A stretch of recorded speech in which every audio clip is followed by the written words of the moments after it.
Hey, everyone. It's your girl, Nicole Doss, and welcome to another episode of Pink Radio with Prestige. Today, we're going to talk about the awesome book by Shay Bynes called Grace Over Grind. This is not going to be an overview of Grace Over Grind, but nonetheless, I am going to share some aha moments that I received from the book, and then 3 different ways that you need to put yourself into perspective when it comes to your business and identifying whether or not you are using grace over grind.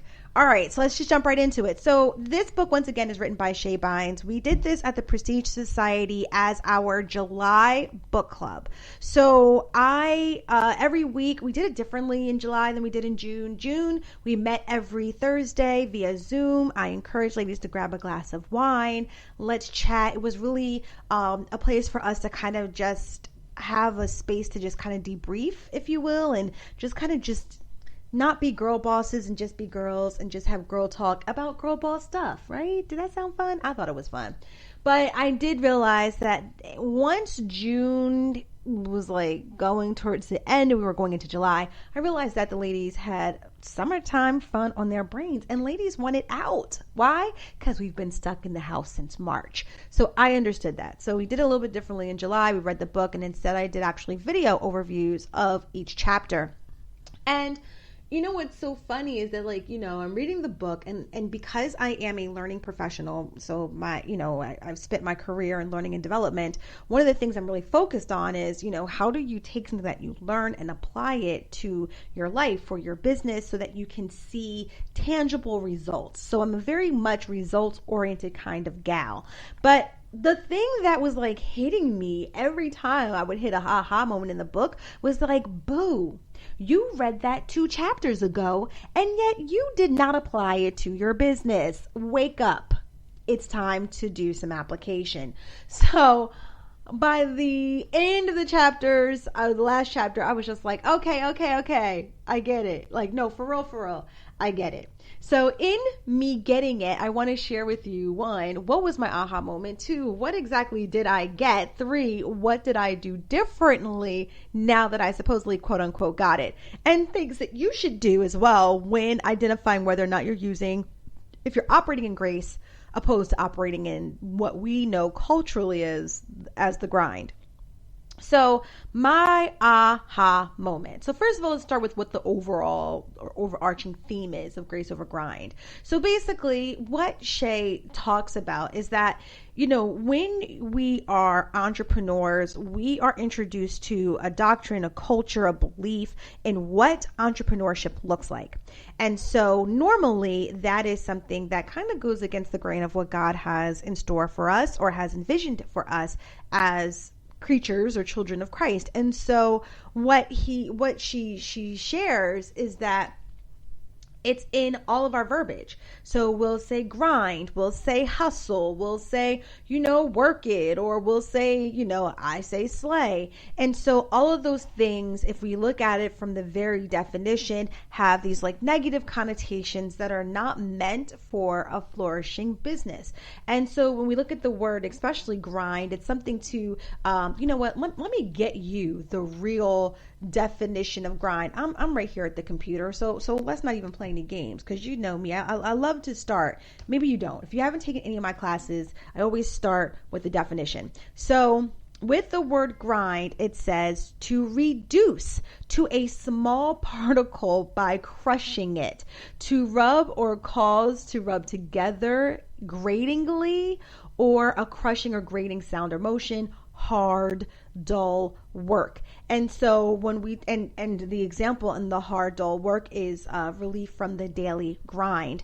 And so when we think about creating thriving businesses, flourishing business, being in a business where you're operating in purpose, none of these definitions really fall into what it is that we want to be able to attach ourselves to, yet we do it every single day. So I'll tell you, rise and grind, come on, who hasn't made some kind of social media content to place there, right? So we do rise and grind. We'll have the whole no sleep movement. Not any shade to my boy David Shands, because I think that man drops so many gems. And if you don't know who David Shands is, please check out his brand, which is Sleep is for Suckers. But because I'm 40 years old, I do not play them games about my sleep. Everybody knows me. I love sleep. I sleep. I don't play. But nonetheless, this whole term of grinding has been something that we have really taken into how we look at our work and how we build our businesses. Even for those who are climbing the corporate ladder, that's how you look at your career. You're grinding. And we've turned that term into something that is less negative, if you will, and we've turned it into almost like a badge of honor. So if you're grinding, if you're hustling, these are the things that are worthy of an entrepreneur. It's an honor to do that, because if you aren't grinding, then ultimately it means that you aren't doing the work required. But what Shay talks about is operating in grace is a little different. And so this is something where when you're operating in God's grace, you're operating in a space where you are in his divine favor, where you are using his divine influence over your business, really tapped into his alignment, his direction, and his discernment. And so when I read the definitions between grace and the definition of grinding, I realized that in my mind, in the episodes that I've had on my podcast, on blogs that I've written, on just even how I operate as an entrepreneur, for the most part, I've been Team Grace all day. But unfortunately, I just recently became Team Grind. And Team Grind has really done a number on me. And in becoming a member of Team Grind and renouncing that title and gladly being accepted back into Team Grace, I had some aha moments, because I had to ask myself, what caused the grind? What caused the grind? What is the root of the grind? And what drives the grind? And I didn't like any of the answers, y'all. And I'll really, challenge you to ask yourself the same thing, because, not for nothing, I know I'm not alone in this conversation of us grinding. I know I've seen you guys social media posts and it's been mentioning grinding. You've put it in your verbiage or caption, something. You probably posted a meme someone else had. I know I'm not alone. Y'all not gonna make me feel guilty on this one. I'm not alone. And even if I were, it's okay. There's growth involved. I'll grow. But let me share with you, in getting into that space of really grinding, I really want you to think about where's this coming from? Is it that you are being influenced by the culture of others, of other entrepreneurs who believe this is how entrepreneurs should act or how entrepreneurs should operate? Is this coming, based in influence of something else? And for me, it was money. Child, it was money, y'all. And I'm not that kind of girl. And I'm not saying I don't like nice things. I'm not saying I don't have nice things.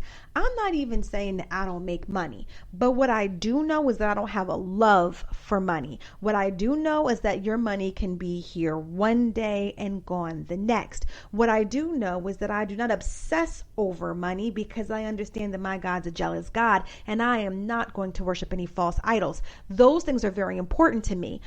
But I had to have a conversation with self, because not last week, but the week before last, y'all, I thought I was having a mini heart attack. I literally was on a meeting. It was making me very anxious. I was feeling very upset. I had to literally turn my video off so that I can get myself together and really assess if I was having a heart attack, if it was gas, heartburn, or if it was just an anxiety attack. And I realized in that moment, stress kills. And I really felt numb. First of all, back to if you ever knew this girl right here, Nicole Dawes, you would know that I am very emotional. I can cry at a drop of a dime. I cry if I'm happy. I cry when I'm sad. I cry when I'm mad. I am a crier.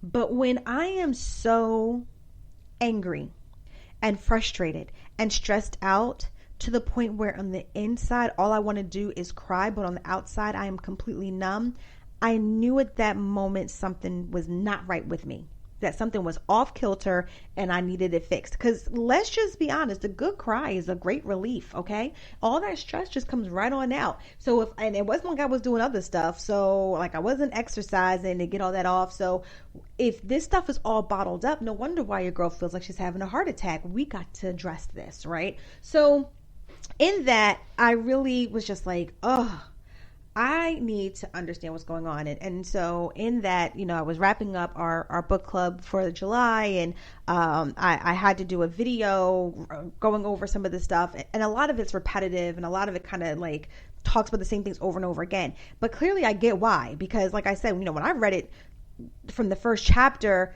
into the 5th chapter, there were things I realized along the way where I was just like, oh, I really need to focus on this. Oh, I really need to think about this. And then like I'd be in the last chapter and I'm like, oh my goodness, we just talked about this in the first chapter. Girl, you still doing the stuff that you're not supposed to do. So clearly the repetition is a necessity to get into my thick skull. So Shay Bynes, I thank you for that.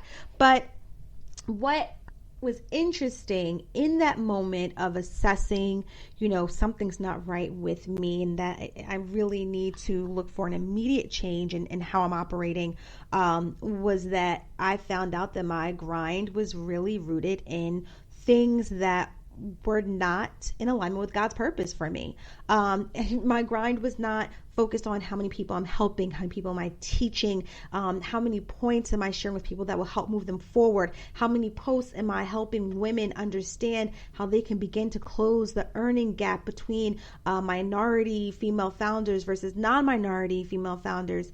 How can we together win to work together to close the gap? How do we produce more African American or even just women in color, period, investors in women of color businesses? I mean, child, like those are the things that in my heart is like important for me and is the advocacy of the Prestige Society. But when I looked at my actions, when I go back to my planner and I look at the things that I wrote down for my business goals for the week or my new business ideas, none of that had anything to do with those very things I just mentioned.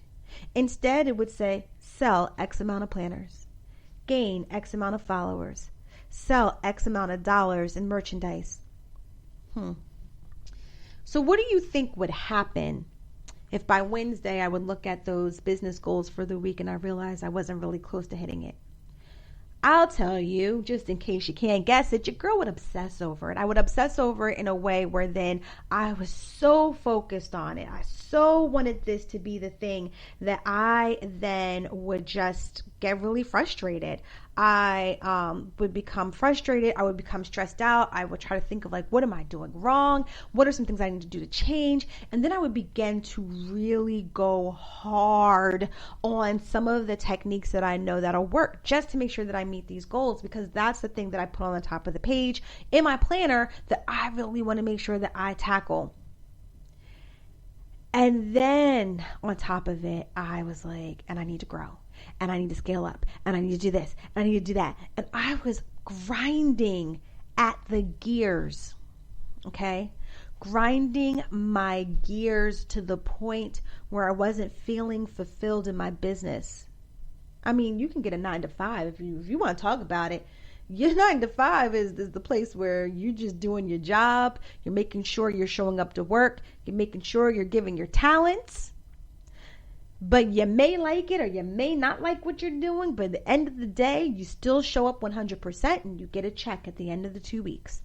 That's what your job is for. But when you have the blessed opportunity to create a business, then that's the thing you should focus on and like making it something you absolutely love. Now, listen.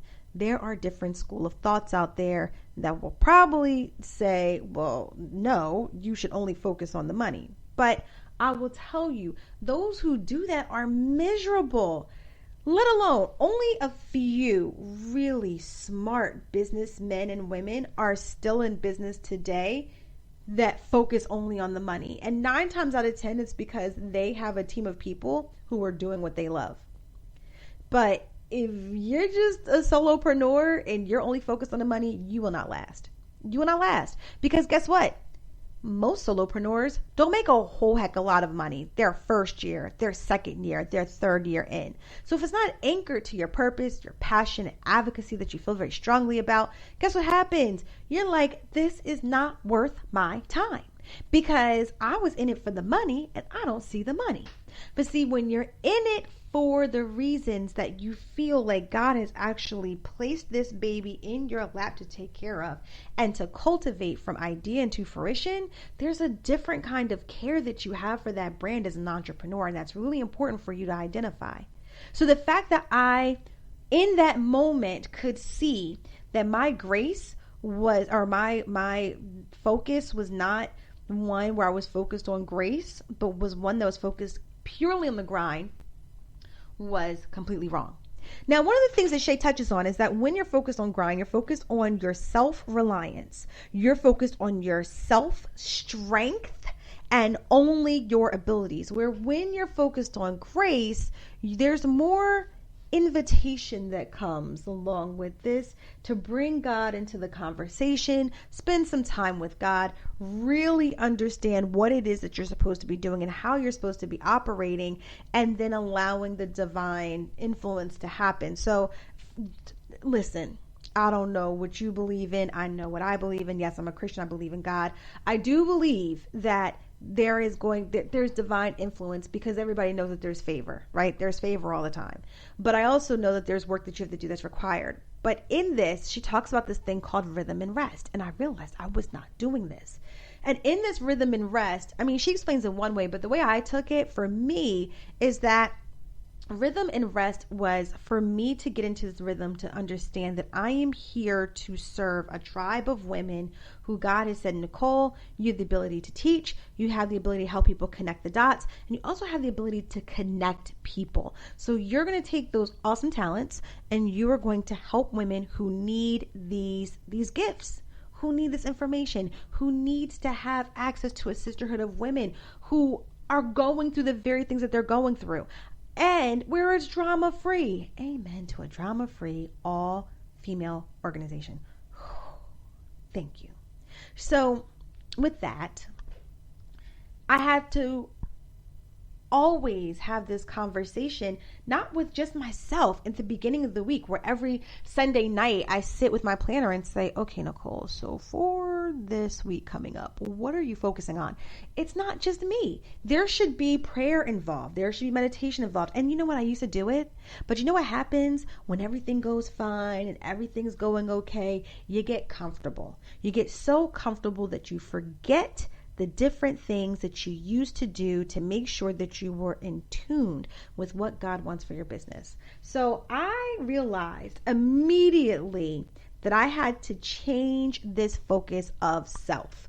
I had to change the conversations. I had to make sure that I was making time to have conversations with God in the morning before, we start the day. In the evening, yes, you're thinking, well, yeah, because you pray before you go to bed. No, because I fill out my planner every single night for the next day. And so for me, I need to have conversations about, am I focusing on the right things? Am I reaching the people that you're intending, for me to reach? If not, what do I need to do differently? And before, let me tell you, during this quarantine time, and I was having those conversations. The difference was I was having those conversations with myself, looking for myself. And we know that it says that, a wise man relies on God, but only a fool relies on the ways of himself. So I was being foolish. I was relying on my own way, on my own understanding. I was not relying on God to give me discernment and direction, which angers me because I always say it is absolutely important for you to ask for discernment and direction. So why am I sharing this aha moment? Because there are those of you out there that are grinding and feeling like you are missing the mark. There are those of you out there that feel like you have done all that you can, and for some reason, you still aren't getting the clients, you still aren't seeing the sales, you still aren't seeing something with your business in the way that you have envisioned it. And so we need to be very, very mindful of a few things. Number one, every vision that you receive is not from God. I don't care if it feels like it is. I don't care if you feel, listen, every vision you receive is not from God. If you don't believe me, I'll add a little link from Fighting for the Faith where he helped someone unpack what they thought was a vision, and they realized, what the Bible says regarding visions and what was actually happening. So everything that you get, that you swear, don't be so quick to attach God's name to it. But what I will say is that when you have these visions for what you think your business is looking like, spend time with God daily. And really ask for some understanding and spend some time in the Word so that you know exactly what you're supposed to do with your business. I know a lot of people are not talking about this when it comes to the business because it's not popular beliefs. It is so much easier for me to sell you a whole bunch of hoopla of, yeah, girl, you're going to name it and claim it, and you're going to be a millionaire by tomorrow. Okay, number one, you may not be. Number two, if you are in just one day, then how was that possible? That's not what happens. And so we have to really spend some time being disciplined in understanding what this business is and how we're to use our God-given talents and gifts to help others, because that's the only way that we're going to see the forward progression in our business. That's the only way that we're going to be able to have longevity in the business. That's the only way that we're going to be able to always learn and receive the right gems that are going to help us in whatever it is that, our heart's desire when it comes with this business, and if it's God's will. But for me, I'm telling you guys right now, the minute I got off the crazy machine, the minute I realized that I was focused on the wrong things, the minute I changed what I said I was focusing on. So instead of focusing on the things like how many planners am I going to sell, how many books am I going to sell, how many dollars of merchandise am I going to sell, it became how many people are you going to help? How many different things are you going to teach today? How many people do you hope to reach with your teaching? And really stay focused on what are some of the things people are dealing with that you need to be able to put out there that's going to be a resource. How do we better position the Prestige Society's website as a website for resources instead of it just being this really pretty thing that we just have?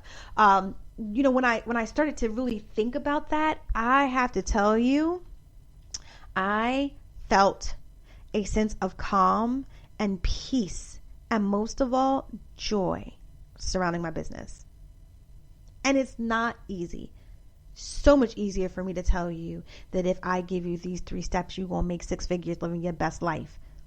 But that's not what your purpose-driven business is here for. It's not for your own personal gratification. It's to help others. Blessings will come, but those blessings may not even be monetary. I hope it is. I hope that one day you're able to build a business where you're able to have a full livelihood. I think that closing the earning gap is absolutely necessary. But when you obsess over the bottom line, it is going to cause you to make very poor decisions in your business. It is. Think about it. If all I focus on is money and not the purpose, do you know the Boss Academy would not be an onboarding program for new members, but instead it would remain a standalone course? Do you understand that as a standalone course, it would not be $3,500 as it was in the past, but it would actually be a $5,000 course? You do realize that, right? Because at the end of the day, there are people who don't even have the certification and formal education that I have, nor the career experiences that I have in building training solutions for organizations, and they are out there selling y'all courses for $10,000.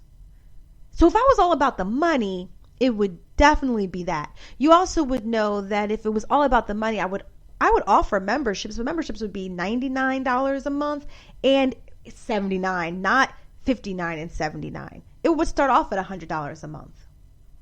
You do know that if I was only about the money, that I probably wouldn't even do half the things that I do for my members. If it was all about the money, all I would do is sell, and sell some more. But when I'm focused on the craft, that's how we're able to help women who have been members for 5 years plus and now growing in a space where they want to pay it forward.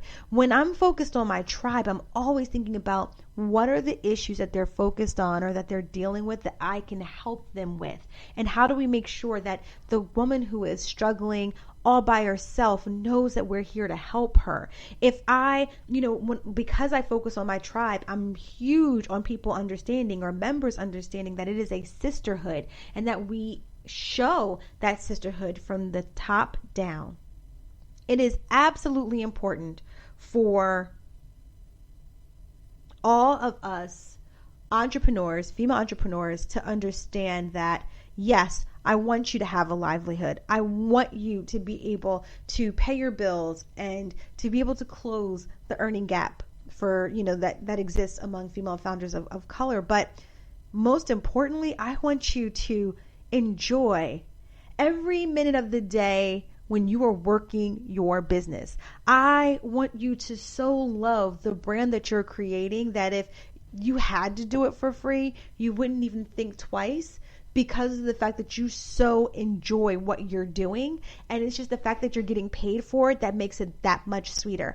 I want you to so enjoy the brand that you're creating that it's not an egotistical honor to you that you've created this brand and you're so stuck in what it is that you actually created that you're unable to be agile to the needs within your industry, but that you're so focused on the problem that your demographic is dealing with that you're always agile, you're always flexible, and you always understand how to remain relevant within your industry because you care about what the needs are from your targeted demographic. It's such a difference.